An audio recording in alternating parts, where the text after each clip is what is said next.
Yo, what's good guys? This is Nightwing2303 from WearTesters.com. Got a new pickup in today, and this is the Air Jordan 4 White Cement Remastered. This is my favorite sneaker of all time. Or maybe not the exact favorite sneaker because I can't just pick one, but this is definitely one of them. It's one of them, guys. This is actually my favorite Jordan though. I mean, I gotta say, like, this shoe is just beautiful. I cannot go wrong with this shoe in this colorway. It was once my holy grail. If you guys don't know, I consider a grail something that you want so badly but do not have. I've obtained it, so it's no longer a grail to me, but it's still awesome. And this right here, this is how to do an Air Jordan 4 properly. Like, big hats off to Jordan Brand. You guys didn't mess up on this pair, at least not on mine. I have another pair coming from the sneakers app. I slept through the notification, woke up at 8:30, saw it, clicked it.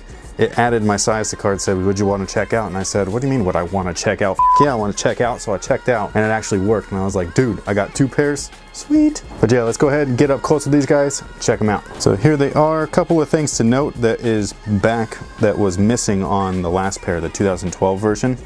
First off, the gray that they used is actually spot on with the original. So this is the way that it's supposed to be. It looks great. The Nike Air being back on is obviously the biggest thing, and that's the thing that everybody's talking about. Check out that splatter job on those heel tabs, boy. Whew. Whoever did my shoe must have known they were coming to me, because that dude said, look, Nightwing likes splatter print. Let's give him the most splatter print we can do on a back tab. Yeah.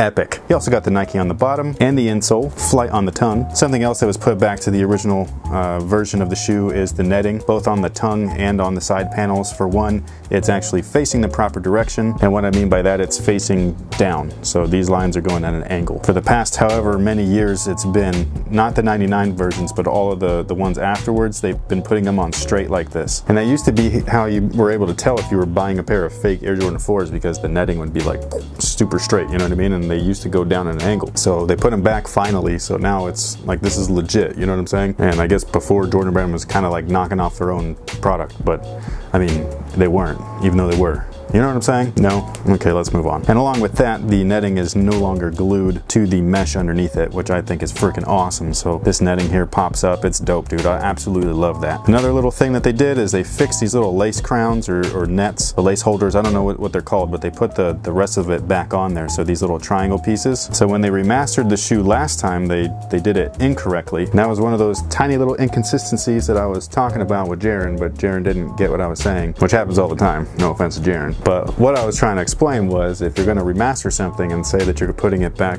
as close to the original product as possible, don't miss little things like that, because those little details matter. So they fixed it. Thank you. As far as their sizing, I went true to size. I recommend that you do that as well. And step and comfort on these guys is awesome, because they put an Ortholite insole in there, so when you put your foot in, it just feels great. Feels like an Air Jordan. They also reduced the density of the polyurethane midsole a little bit, so it's not quite as brick-like. Really like that as well, making these ultra comfortable, or as ultra comfortable as you can for an Air Jordan 4. And then to top it off, they fixed the leather. The biggest complaint that I had with the 2012 was the leather was plastic. This is actually leather. So you got the thinner cuts, which I don't mind as long as it's a nicer material, so they got that on there.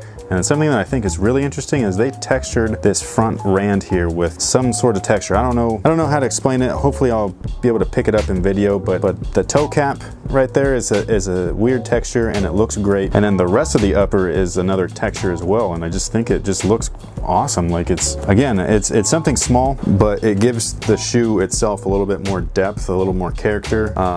It just looks dope, you know what I mean? Like, you have like two tones of leather on there even though you don't, and I think that's awesome. So they did a really great job on this. I really love the shoe. Again, I picked up two pairs, so you know, I guess hats off to me for blowing money on Valentine's Day, no less.